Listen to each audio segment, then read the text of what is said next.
think.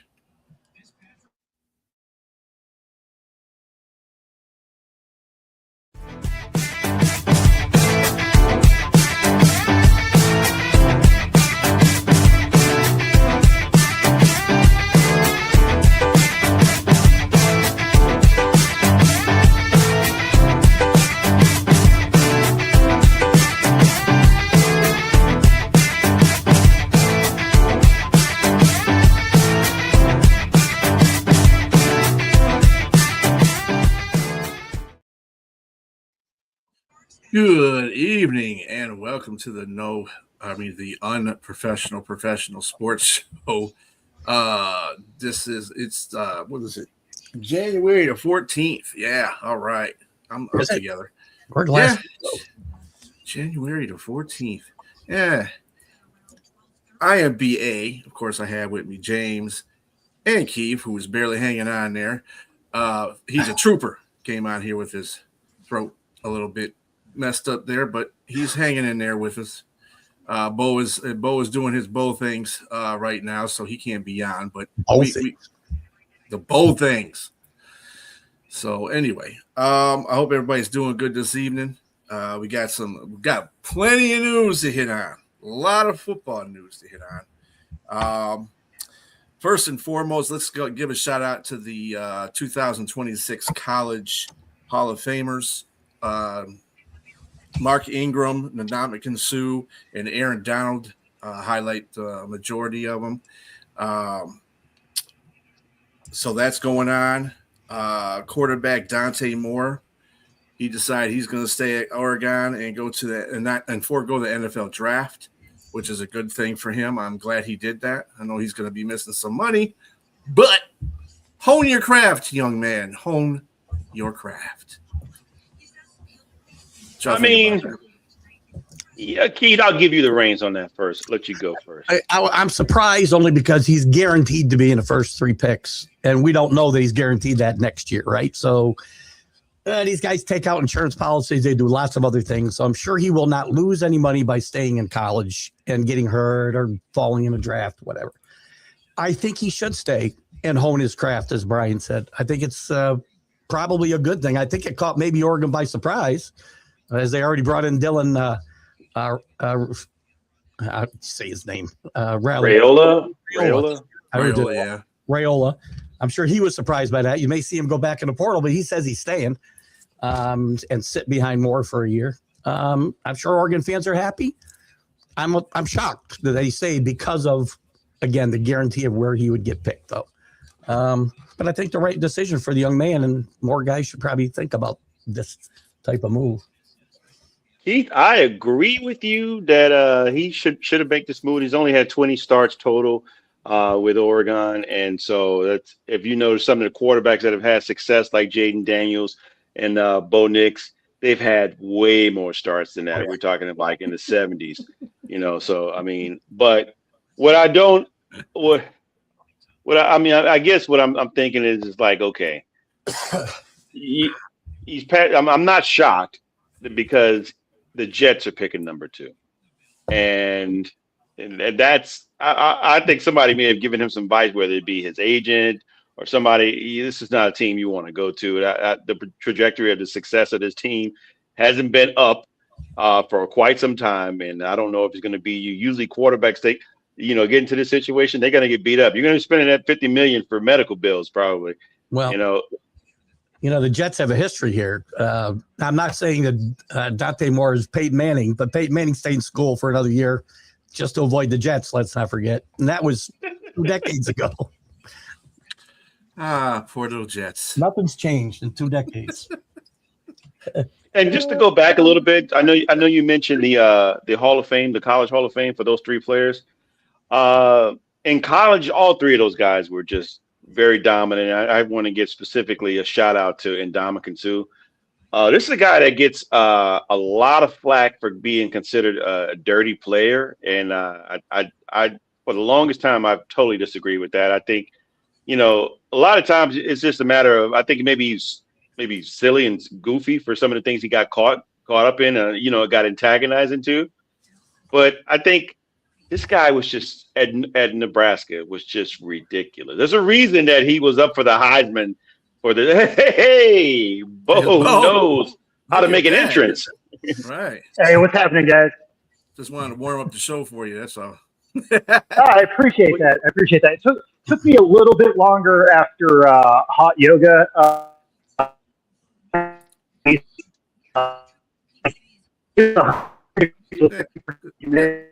Kind of breaking up a little. That's how I sounded for the last week, actually. Yeah. Yeah. All right. You any better now? No. It's still a little shaky. You're getting there. Yeah, and Ndamukong Suh, man, I would just say that just a scary dude, man. Just how much he can bench press. I mean, just the strength, the raw strength of that guy was just unreal. I remember in the league when I watched him, the Lions were playing the Bears, and he pushed Jay Cutler to the ground. He got a flag because it was a legal play. It was a legal play, but it looked egregious because of how much strength he had.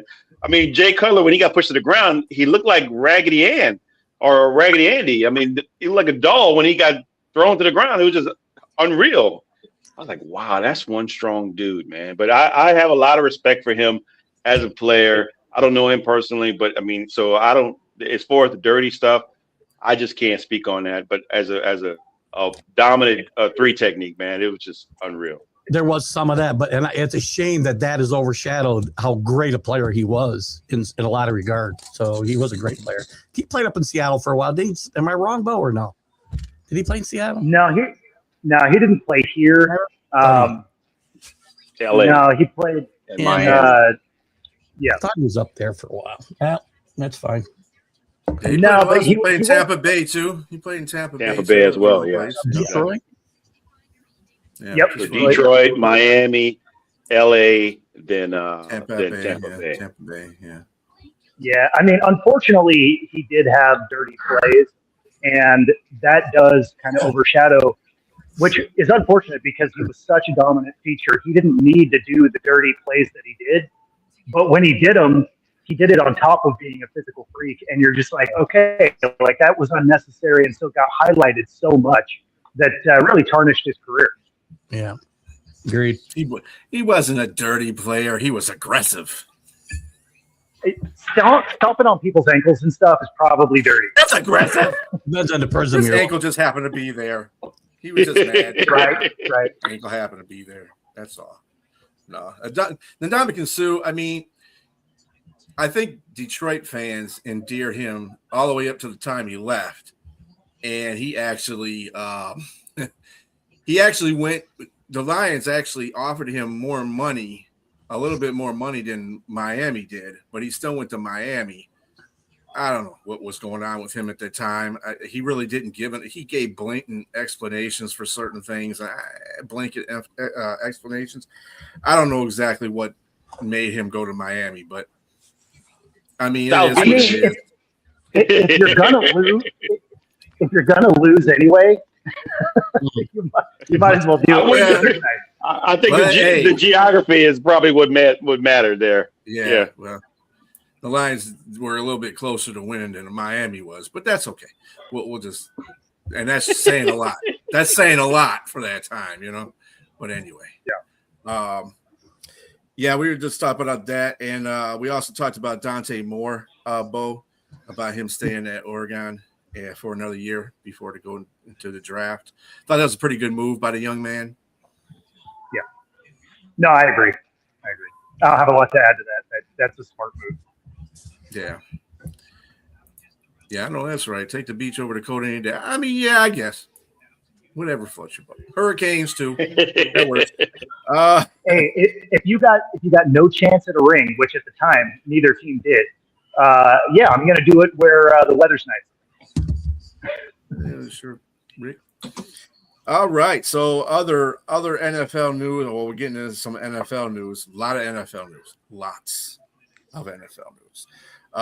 Adam Thielen retired after a 13-year career. Played for Minnesota, Carolina, went back to Minnesota, and then got sent to Pittsburgh to end his He finished with 704 receptions, 8,497 yards, 64 TDs, 178 yards rushing, and 1 TD from that. So it was not bad. Now, do you think that's Hall of Fame? I don't think so. All of very good. Yeah. Like that'll come down to your voters. I don't know if the stats quite get you there, but if it's a good enough feel good story, sometimes the voters get you in. He'll get the local Hall of Fame. He'll get Minnesota's definitely. Yeah, Minnesota. He'll probably put in the Ring of Honor. I don't know. Maybe he'll be putting the Ring of Honor. Doubt. Yeah, I don't know. I don't think he did quite enough. Yeah, I don't think he did either. Speaking of people resigning, Mike Tomlin came out of nowhere and said he is not going to coach Pittsburgh this year. He is resigning his position and will forego the 2026 season for coaching. He also established that too, because as soon as he, everybody found out he resigned the position and it was a draft pick. Oh my God, the phone started ringing. They're like, "Hey, dude, come coach us." He's like, "Nah, not this year, buddy." So he's off the table for that. Yeah, that's what I mean, it wasn't a huge shock. Oh, so I was just going to say it wasn't a huge shock based on how they lost that playoff game. Like if they lost in a close one or if they win, I think it's wildly different. But the way that they got destroyed in every facet of the game, and then you're going to lose the amount of people you're going to lose, you're looking at next year being the first time it would be a losing season for them. It's going to be a couple of year rebuild, right? I mean, you had the most expensive defense that underperformed. Cam Hayward retires.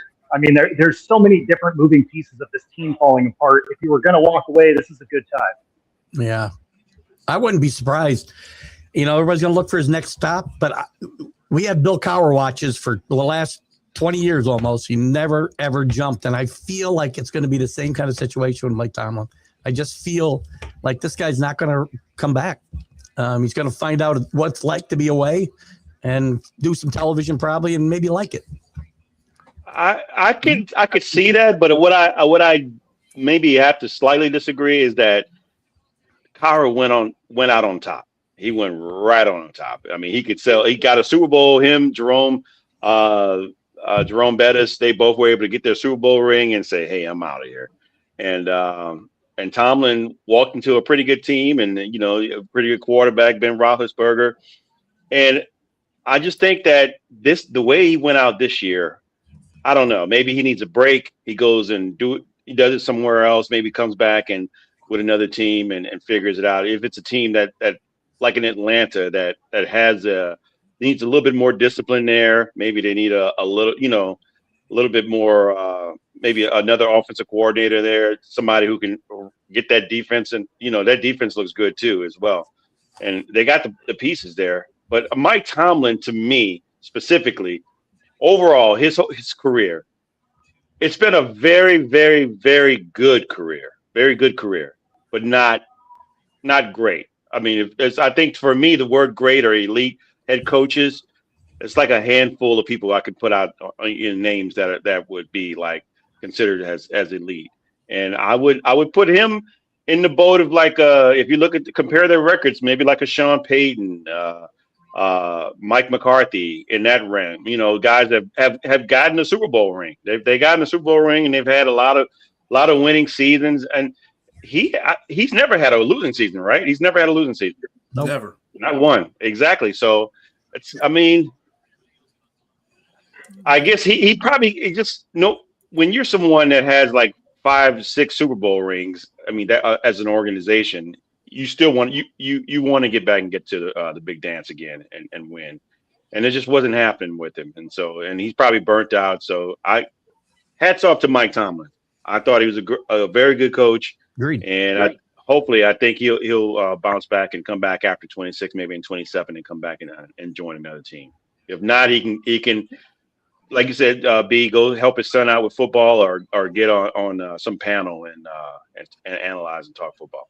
I think he's a Hall of Famer as well. But Most definitely. yes. Yeah, he'll be a Hall of Fame coach. I mean, so he had before the season was even over, CBS Sports had floated the idea to him to be on a panel. So I mean, he's going to get to go play in TV immediately, and he might like it. You know, that might be one of those. You're like, oh, you know what? Sorry. Mr. Roboto. That sounds like AOL dial-up. Yeah. Bo, you sound like I'm at some old Taco Bell drive-through, man. It's just not working out too well. Right on. Okay, well, on that note, I'll let you guys get to the show. Then I'll bounce out. If the signal's that bad, it's all good. Well, it's good right there. Well, it sounds really good, man. You sound good right there. You got like hitting right spot, you know, you just that right spot. I mean, I literally didn't move, so Just keep your antenna right there. Don't move. Maybe the building's moving. Yeah, the building's moving. Yeah, okay. Yeah, I think Tomlin will. I'm with you, Keith. I don't think he's going to come back. I just think that it's been a long road for him. He's accomplished a lot. He hasn't, he's done everything he needs to do. Got a winning record, been in that, won a Super Bowl, been in another one. So I mean, he's okay. He's fine. His career is pretty much vaulted to a Hall of Fame status. I think that it would be good for him to be on TV. I like to see Tomlin on TV because that dude has a lot of sound bites. I remember the one sound bite he had when one of the he was dropping the F-bomb on this guy. One of his defensive players was coming through there, and they were talking about that was you, coach? He goes, don't worry about that. What the F that was, man. Get your effing ass in the damn. I was like, dang, Tomlin. He was talking to him like he was his son practically, but he has some, even when he doesn't talk. He's been asked questions. You just walked off the stage, and it's just a brilliant moment. Mm-hmm. Yeah, hilarious. So, I mean, he's going to have and like I said, he's probably going to go help his son out in football and start his career out with his son there with his football career, and spend time with his wife. His wife has got a little establishment that she had put up, and help her out a lot about it. And he said he wanted to do that. And so, I mean, hey, I feel that this is it for him. You'll see him in sports and football and stuff like that. He'll be like a commentator, but other than that, I don't see him coaching anymore either. I think it was time for him to move on, just like it was time for Pittsburgh to move on. Now, in saying that, do you think Pittsburgh will, even if they find it, I mean, I don't care what coach it is, but if they get a coach, are they basically, do you think they have to rebuild? Yeah, Paul mentioned it, but maybe James mentioned it too. I feel like they're in that place because they're not going to get significantly better with the core that they have in place. I don't think. I think it's time to kind of chop it all down and start from scratch. And that's why it's a good time for Mike Tomlin to leave. And I don't know, another young assistant. That's where they hire. Chuck Noll, Cowher, Tomlin, all defensive assistants. I wouldn't doubt they go the same direction. Ooh, I don't know about that. Got any candidates? Did they really want to put their DC as a head coach? No, I'm not saying they're DC. No. How about Brian Flores? Great spot for Brian Flores. Yeah, absolutely. But great spot for him. Marcus Freeman will come up in conversation here, even though he signed an extension.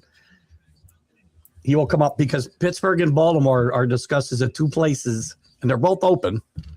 That Marcus Freeman are coaching. I don't know if you're being funny, Keith, but not Mike Tomlin, but Brian Flores going to Pittsburgh where the Rooney Rule actually works for him. That'd be right. That'd be interesting. Yeah. Like Jack says, one of the few teams he's not suing. No, just kidding. But no, and really he couldn't. And then to Jack's defense, Jack said, well, what happens if he comes to the Jets, and he would be great for the Jets, but what happens if he comes and we fire him or something like that because he's not getting it done like after 3 or 4 years? Then he'll be blaming us for, blah, blah, blah, and blah, blah, that. And well, you can't do that in Pittsburgh.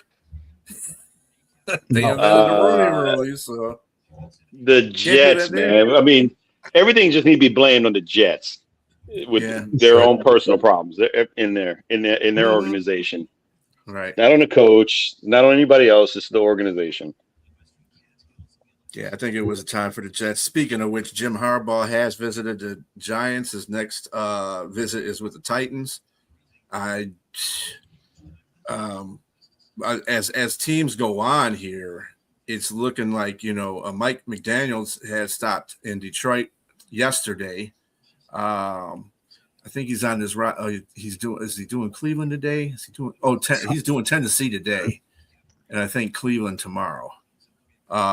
For head coaching positions. Now with Detroit, it was an OC. There's a lot of people in Philadelphia is vying for him as an OC as well. Man, I'm sorry, F Philadelphia. They got Super Bowls. Come to another team so you can earn a Super Bowl. Anyway, I don't know. This is an interesting coaching cycle for sure. I mean, there's no sure candidate in any one spot. You could just mix and match these guys, and they seem like anybody could go anywhere. The Giants had Harbaugh in today. If they let him out of the building, they're nuts. If they let him out of the building without a commitment, they're crazy. But he's probably not going to sign that quick. Yeah, he's probably going to look. I think that's what Mike McDaniels is going to do too. I don't know how eager he is to get a head coaching position. I mean, they're out there, and I'm sure everybody would love to have him as a head coach. But considering what he's going to be working with in Cleveland and in Tennessee, you lose your second job, you're not going to get another shot.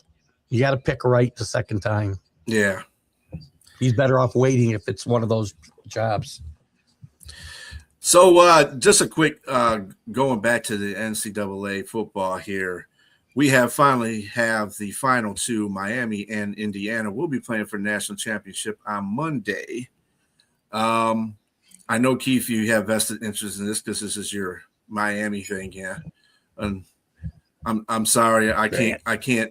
Ready. I've been with you all the way up to this point, but I'm just sorry. Indiana's not going to have this happen. So Indiana's on a storybook road right now. So they're going to win. They have a chance to win their first ever national championship.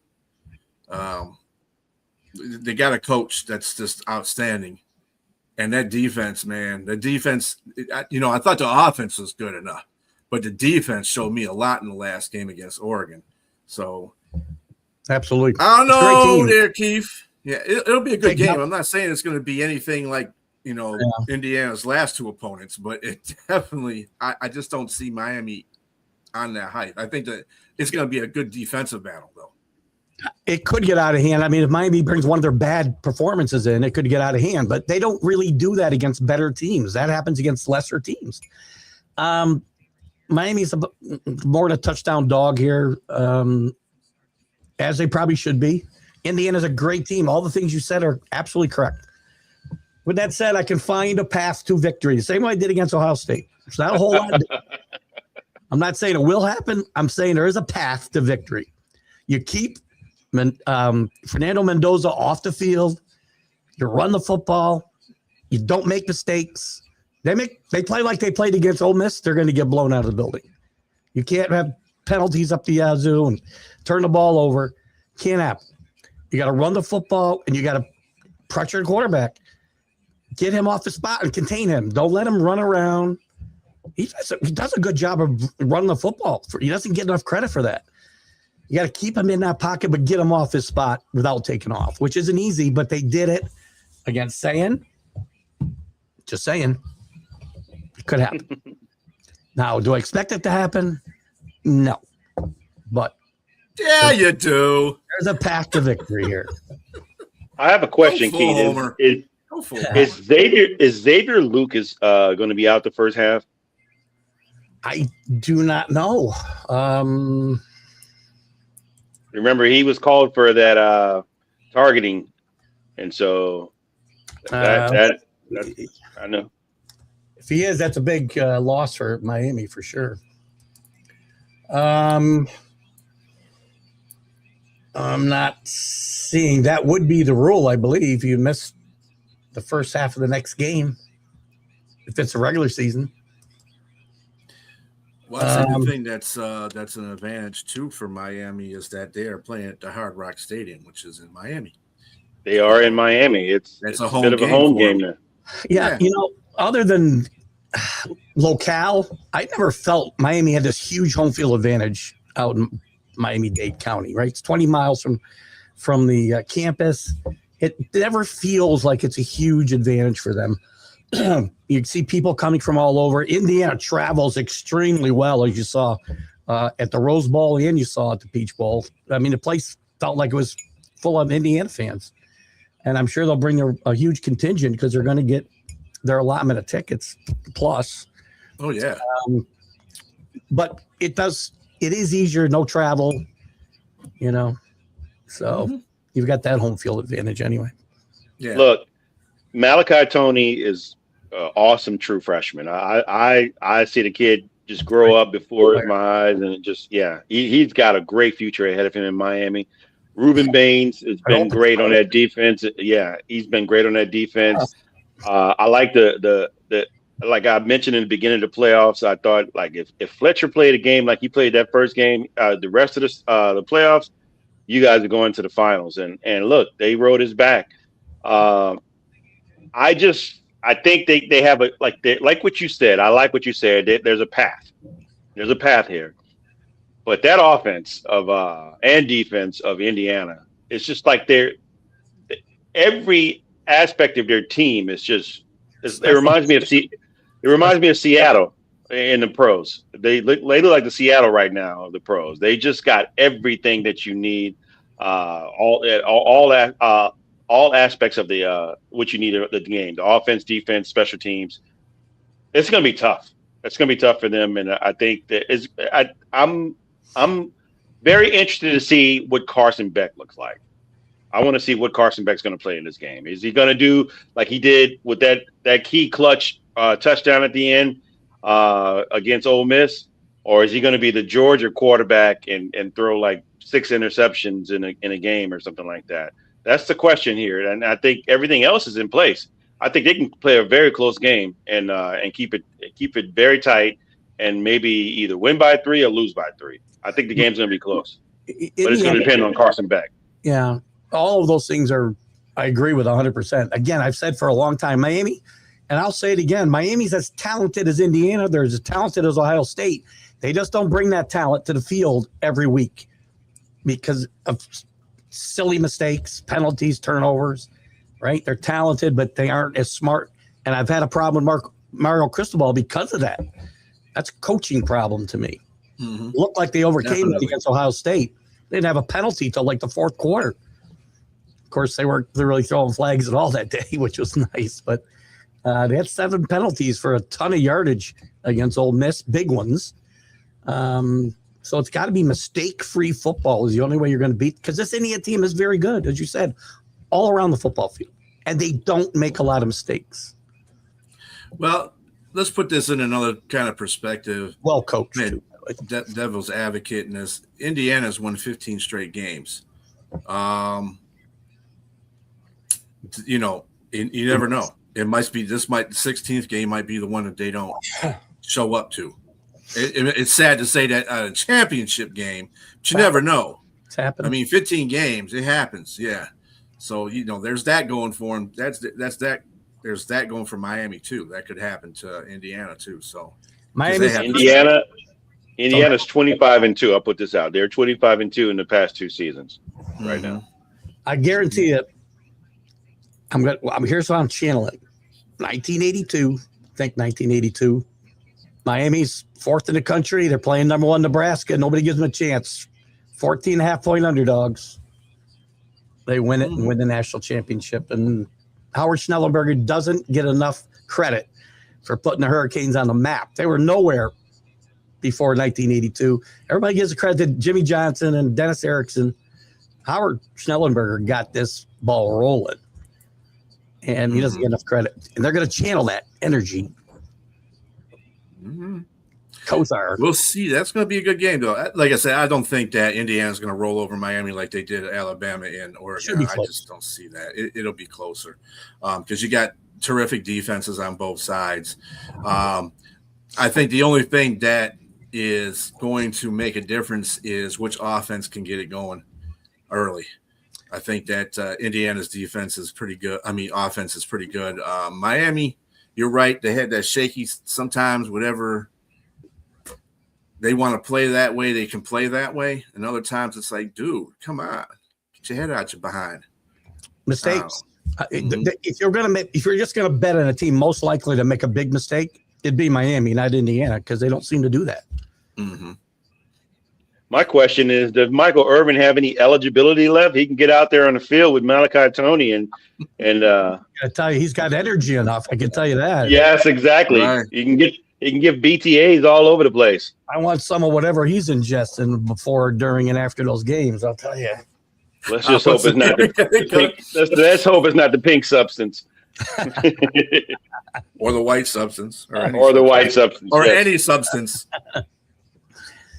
So we're gonna go ahead, Keith. I didn't say it was anything illegal. It's just never know. Pop rocks. Yeah, Pop rocks. There you go. That's what I thought they were. Anyway, speaking of the NFL, transition into that again. We got playoff games this weekend. This came off of some pretty good. It was a pretty good wild card weekend this weekend. I was really impressed with a lot of the games. The last one, of course. I mean, I knew Houston was going to win that game, but they just destroyed Pittsburgh. They destroyed them. Two defensive touchdowns. Two defensive touchdowns. Remember that. I'm not impressed with their offense at all. But I'm scared to death of that pass rush this weekend. I can tell you that, because they could score 2 defensive touchdowns this week as well. I'm scared to death of that team. I think any team is scared of them because they're giving you some reminiscent images of Baltimore 2000, Tampa Bay 2002. Just pretty scary, man. Everybody on that team is just all over the place. But they don't have that guy on offense to control the football like the Ravens had in Jamal Lewis. They don't have that anywhere in that offensive backfield. The receivers, it's just not there. And C.J. Stroud doesn't have weapons. He's not going to carry that team on his own. So the defense got to win. Defense won that game Monday night. Yeah, Nico Collins might not be playing because he is in concussion protocol. So at least they play Sunday. So, I don't think he's going to make it. And Drake may got beat up by the San Diego pass rush Sunday night. I mean, San Diego's defense was great, but their offense was just Well, thanks to New England's defense, because New England's defense. Yeah, you got to give credit to New England as well, for sure. Yeah, they played really good. Great scheme. Yeah, they and bringing a segue to that, I got to give Keith some credit. I didn't pick his team. They look really good in the playoffs, and I'm going to pick them against the Texans. Even though that defense is elite, I just think that Drake May is going to, they look really good. They look good offensively. What is that? Patriots. Well, we'll get to that in a moment here. I went 5-1 in my picks, and the Chargers were the only ones that let me down. Buttheads. Anyway, nobody wants Orlovsky as an offensive coordinator. Are you out your mind? You don't even know where the end zone is at. Anyway, onward to the next 4 playoff games this weekend. On Saturday, Buffalo is going to Denver to play the Broncos. Denver is favored by a 1.5. Of course, you got Superman going there. Dre Greenlaw is coming back for the Broncos, so that adds some extra for the defense. I'm just going to digress to James. James, what do you think about this game? Who do you think is going to win this game? What do you think? What's going on here? Look, Broncos defense is nothing to sneeze at either. I think they're really good.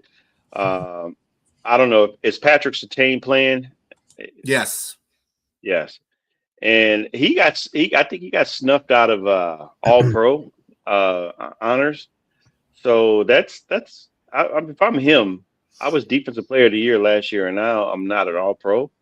I'm upset. So look, let me tell you, Josh, don't throw it my way because I know Josh. If he's in a pinch, he has a propensity to throw some interceptions himself, and so don't throw his way. Don't throw that guy's way because he is a ball hog. He's elite at his level. But with that being said, I like James Cook, and I like James Cook to cook, and I like Josh Allen. I like an upset here in the Broncos. I think Buffalo. This is their time. That game they showed me against the Jaguars. Jaguars is probably going forward. If the Bills go on, the Jaguars are probably the second hardest team that they'll be playing. If they go forward and face the Patriots, I think the Patriots are going to beat the Texans. The Jaguars were a tough team, and they showed out, and they were able to get the ball last and win the game. And so I think the Bills are going to win, but it's going to be a close game. I too like the Bills. Josh Allen and Cook have carried this offense, which has been a bit maligned. The receivers are maligned, but they make big catches. Allen makes big throws. He will make some mistakes, but he bounces back from mistakes like nobody else. He's not afraid to throw into trouble because I think he feels like he can get away with it, and he can make up for it if he makes a mistake. If I'm not mistaken, Denver went to Buffalo in the first round last year, didn't they? And got am I wrong? Didn't Denver play the first round and get killed in Buffalo last year? I'm not sure. I think, not positive. Anyway, I think the demise of the Buffalo Bills, and partly I do have a hidden agenda here. I do not want to go to Denver and play. Should we beat the Texans? Well, bad things happen in Denver for the Patriots that always have, and a lot of teams, but the Patriots have a bad history there. And I really don't want to go there. So for many reasons, including that one, I like the Bills to pull the upset here and beat the more inexperienced quarterback and team. Well coached. Like the Bills time. Well, I hate to say this to both of y'all. It ain't going to happen. Josh, let me tell you something. You saw the Houston defense, right? I saw the Houston defense this whole season. And when they played Buffalo, Josh Allen he was out of his mind. He was running for his life in that game. Great. Now, the Broncos are not as good as Houston, but they're the next level. They are the next level. And I think they're going to get after Josh. I think I think Buffalo's. I don't care if it's this is their year because they don't have. Dude, if you got to worry about Patrick Mahomes and Lamar Jackson, dude, you don't need to be playing this game in the first place. You should beat them teams anyway. So no, they ain't gonna pass the Broncos. Bye Buffalo. Sorry, Keith. New England is going to Denver. So which will be a good game. Which will be a better game to me. I don't know. Buffalo going to New England is not a good game to me. I think New England would be. I think it's perfect match. Down. Sure. I like Denver's front seven, but looks like the better of the two push teams between the Eagles and the Bills have been the Bills this year. They've done it well. Yes, they have, and I think that. Oh my goodness, pause doing push well. But yes, I do think that. I think the Bills, man. Again, whether he's running for his life or not against Houston, like you said, they are not Houston's defense. I think he's going to live to play another game, and they're going to get to New England again. So we're going to agree to disagree on that one, brother. Yeah, that's not a problem. I have no problems with that Just at all. agreed all the time to be boring here anyway. Right, exactly. Yeah. If we agreed all the time, yeah. The next game is San Francisco at Seattle. Seattle is favored by 7 points. I think this is where San Francisco ends their season. Kittle's out for the year, ACL. So I feel bad for him not being able to participate in this playoff run. But yeah, this is going to be it for San Francisco. I think Seattle is just too strong right now. They've had a week off. They're playing at home. I mean, at home is not really the greatest asset this year, but considering they're in the playoffs, I expect them to rise up. Who you got in this one, James? So when you have headlines like Fred Warner saying that they're not ruling him out to come in to play this game, you know that there's they have probably the same idea of what you have, is that they're probably they need all hands on deck right now to try to at least come close to winning this game. Now, mind you, Kyle Shanahan is probably one of the best coaches in football right now, considering what you've seen with a ragtag group of players. To get this close. They were one game away from getting the one seed. One game away. And they didn't do it, unfortunately. But I mean, if you look at what they had, I mean, again, George Kittle, tore his Achilles. Man, it's unfortunate for him and for his team. But they still were able to win that game. I mean, Kyle Shanahan went to his bag with the wide receiver pass to McCaffrey. Man, I mean, Jennings threw that. And wasn't Jennings a former quarterback in college or in high school? Yes, he was. Yep. Yeah. Yeah, exactly. That was perfect timing for that play. So, do they have a chance against Seattle? Everybody has a chance at something in life. The percentages is what we're talking about. I mean, I give it a point of 0.52%. I just think that Seattle, again, I mentioned them earlier. They're just great on all aspects of their team. They're clicking on all cylinders. And now, mind you, I need to see Saturday for them to win. I need Sam Darnold to not be the Sam Darnold of Minnesota the last two games to fold. If he folds, there may be a problem. Houston, we might have a problem. But I don't think he's going to fold. I think they're going to win this game, and it's going to be Sam Darnold sitting down in the fourth quarter. They're playing somebody else. Sam Darnold is a wild card here in my mind. Shanahan's done a great job in very difficult circumstances this year. Had to play his backup quarterback a lot, and a lot of backups at other positions as well, and has done a tremendous job. And I thought last week they'd get beat. But the Eagles just don't have any imagination on offense. Go back and look at the last drives we watch every other team run. The last plays of those games are the touchdown, deciding plays, or the game-deciding touchdowns, I should say. All kinds of imagination, great movement. They're just running guys down the field, and it's like drawing it up in the dirt. 49ers find a way to win that game, and God bless them. All I can think about is 2 weeks ago what happened when they played the Seahawks in Seattle, and it looked like Seattle shut them down. Looked like men against boys. Another great defense. Another great defense. A great coaching job by McDonald. Done a great job. It's unbelievable number of coach of the year candidates we have this year. Tremendous amount. Yeah. The one wild card is, as James said, legitimate coaching of the year candidates too. Without a pulling them out of behind coaching candidates. You just can't not mention Sam Darnold's history and not think it couldn't happen again.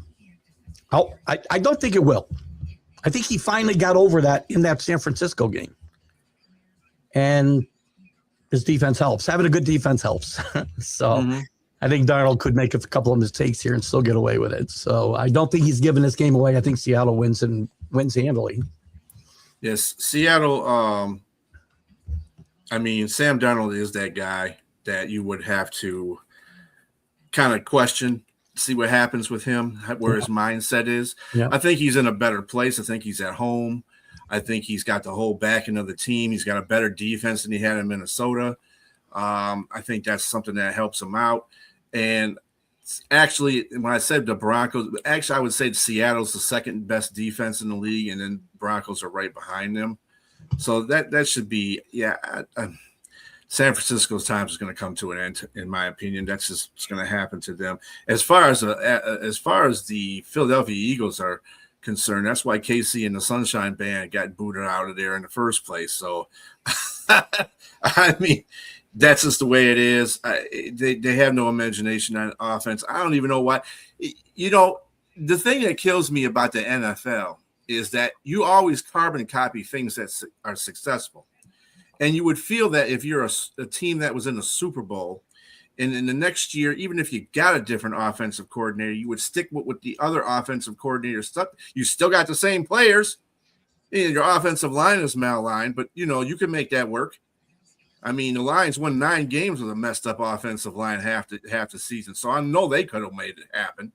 I mean, I don't know about Philadelphia. I didn't think Philadelphia was that good going into it in the first place. I don't care who they played. They would have lost the first round. So, whatever. Take your division title and hang that on a banner somewhere. Also, before you go to the next step, speaking of it, like Keith mentioned, the Eagles had no imagination. I'm trying to imagine a world where A.J. Brown catches the ball and they move forward with the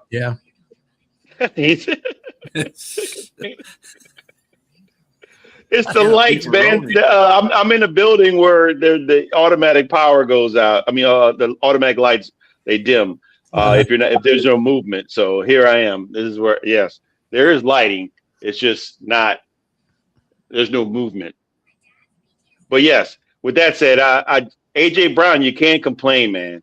You cannot complain if you're not going to catch the ball. Exactly. I mean, it was put right into your hands and it just flew out. I mean, so I think that ball, yes, and that drop is going to go right with him dropping out of the Eagles organization, probably to some other team.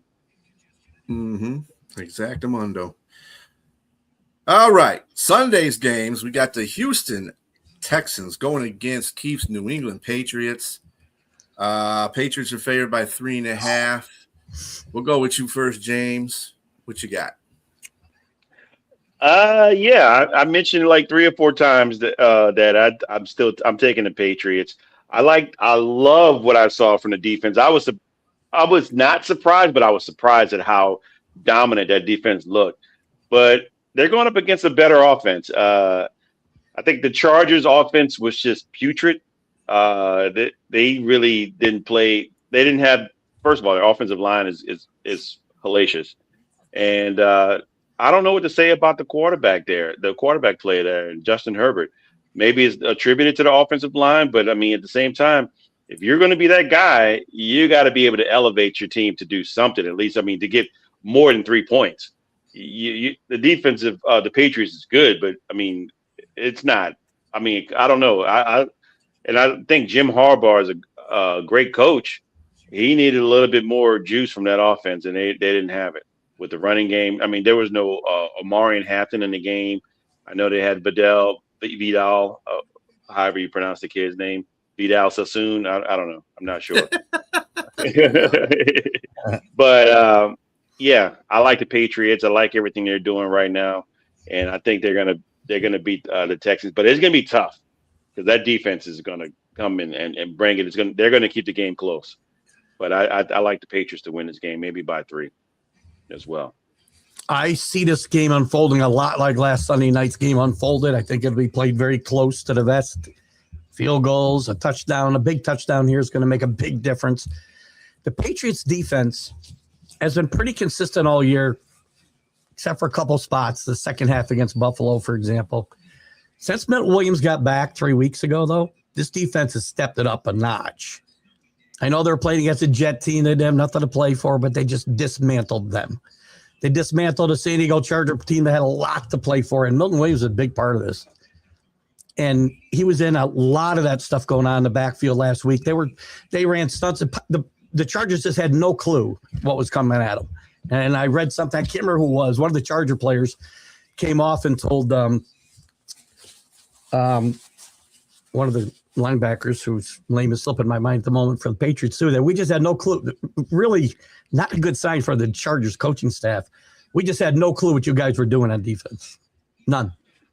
That's a damning comment for your coaching staff. Well, obviously, that's why he was let go. I mean, I would have liked to have had the ice concession for Herbert on Monday because he got the absolute crap beat out of him. Mm-hmm. With all that said, so did Drake May. Drake May did as well, but what Drake May really showed me, and I really wanted to see, and I talked about this a lot, and again, I promise you I'm not comparing him to Tom Brady. I am not.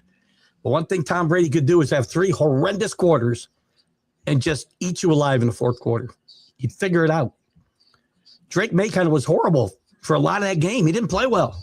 He was under duress, but they figured it out when they had to. And I just love this kid's moxie. Nothing really gets to him anymore. And Mike Vrabel's had a big effect on him with that. He gets right in his face when he comes off the field, when he does something good, when he does something bad, and keeps him focused on the next series. And this team's always looking, and McDaniel's a great offensive coordinator. The backfield, we talked about this. Sonia talked about losing one of her dual threats. Dual threats are great, but you can't keep them both forever. We saw that in Philadelphia. We see that everywhere. I think you saw it in Detroit. You can't keep these guys because you can't pay them all. So you got to take advantage while they're there. Right now, they got a great two-headed monster because since he came back from injury, Ramondre Stevenson's been playing like a beast. And Henderson gives him the speed. They got guys who can get down the field now and wide receivers, and Williams, who's played a lot in the second half and played a lot better. And they got guys like Booty and Diggs who are going to beat you short. They got a lot of weapons that are not elite, but they're really good, especially when you got a quarterback who could make use of them. I think they win another close game here. I'm scared to death of that pass rush. As long as May holds on to the football and turns it over twice against the Chargers and got away with it. Thank the Chargers for some of that. But don't turn the ball over here. Don't get your quarterback killed. Ha, Rick.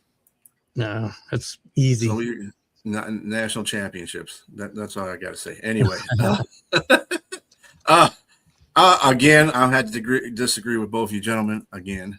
I think Houston's defense travels. Defense. And I was more impressed.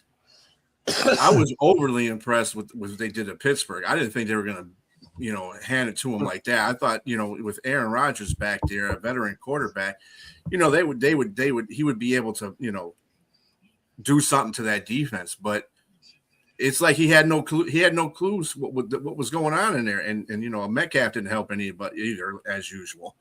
But why would you think he'd have an answer though? I mean, he didn't have an answer against Cleveland 2 weeks ago.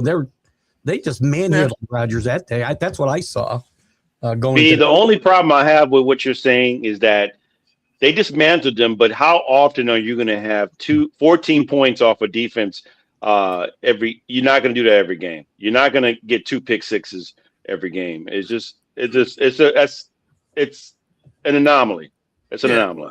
And I really don't care because the defense is going to still get them. It doesn't make a difference. When they play the Chargers, this is a big part of this whole thing I'm saying. They scored 14 points early. All they needed. The defense just wrapped it up from that point on. They can get those 4. I don't know if Christian Gonzalez is going to play because he's in concussion protocol. He may not. So that's a huge loss. Yeah, he's in concussion protocol, I believe. Like you said, on the flip side, Nico Collins may not play either, but Christian Kirk was the man in that game.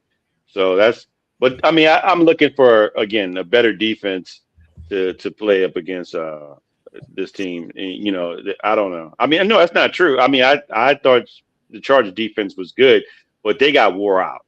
You can only stay on the field so long, man. That Chargers offense was just putrid. They were bad. I mean, if they can run the ball, I mean, both the defenses, Houston and New England's are pretty high up there. I think New England's overall 8th, and Houston, of course, is number 1. It's probably going to be a really low-scoring game. Of course, we say that. Every time I say that, it ends up being 35, 32 or something like that. The next guy, you're like, damn. But anyway, figuratively, it should be a low-scoring game.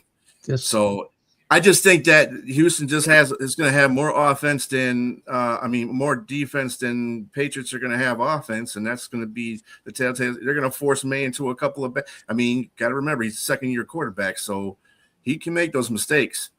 We've seen, yeah. And they got 2 very good defensive coordinators on that team with Ryans and what's his face, the other the actual defensive coordinator on there. They're doing a fabulous job, both of them, putting their heads together and getting it done. So, yeah, I'm going to go with the Houston Texans on that one. This will be another ugly game, And Yeah, this guy it will be. very happily take another ugly 16-3 win. Yeah. Very happily.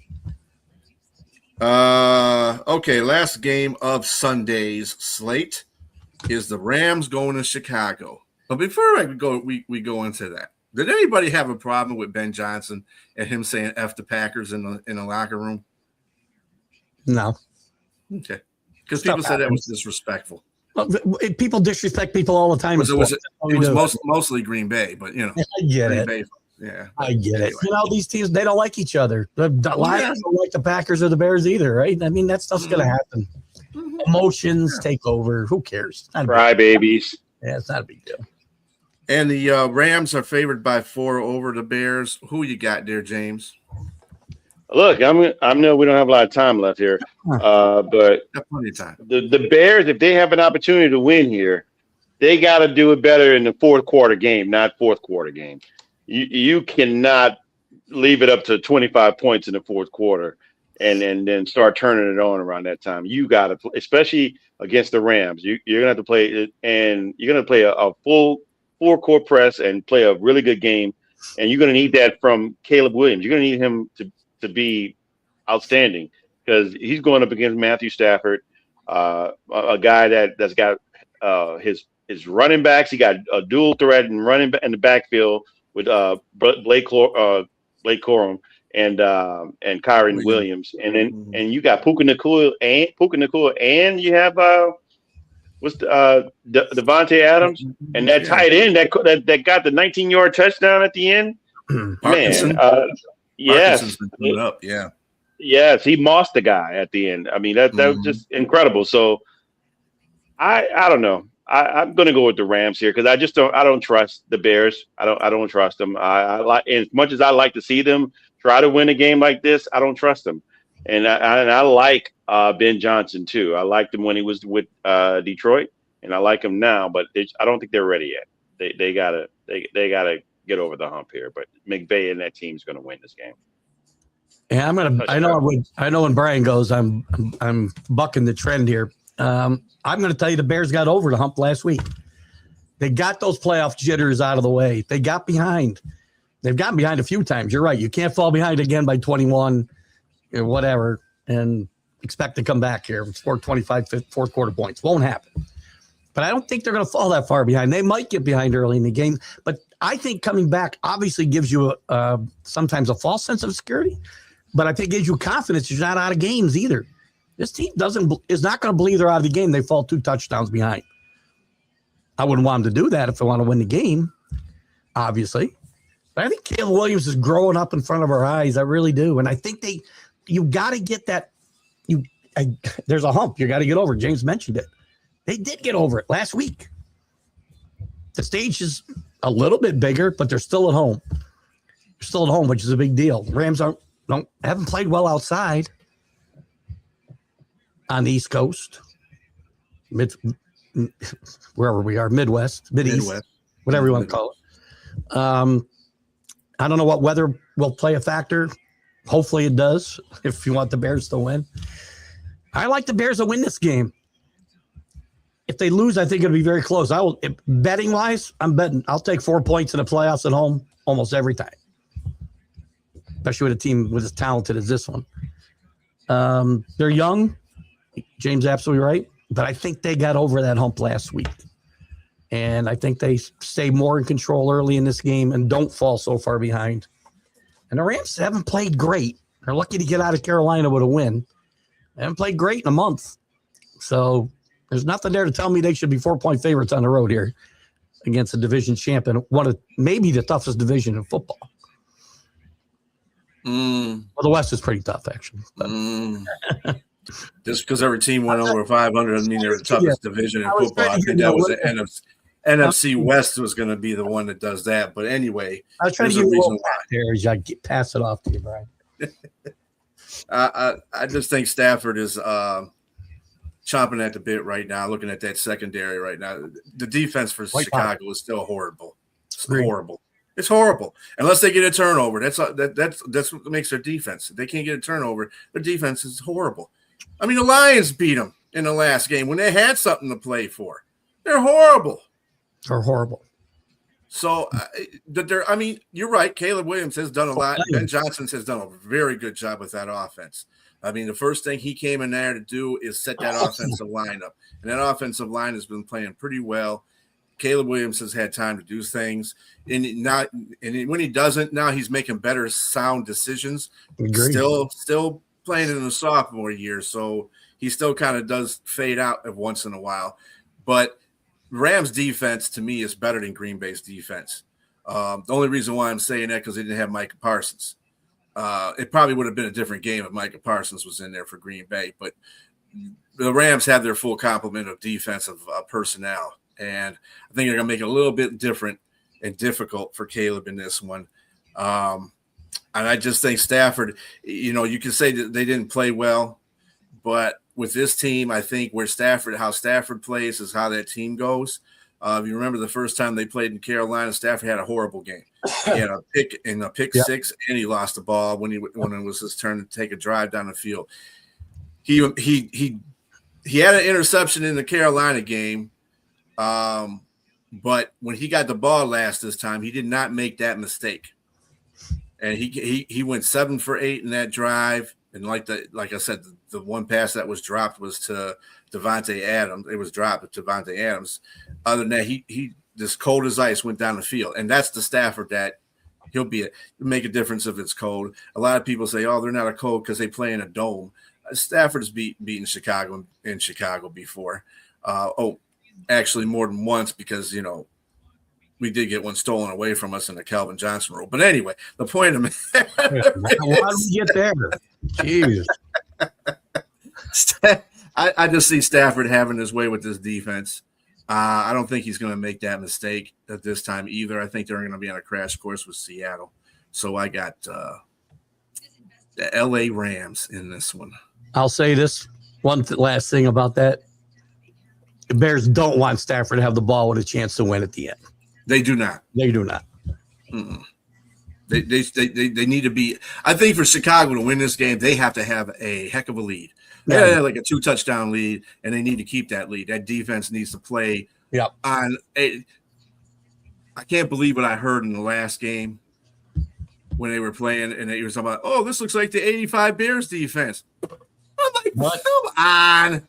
Nobody's like 85 Bears. Jeez. Nobody. Not even the 85 Bears. Anyway. But yeah.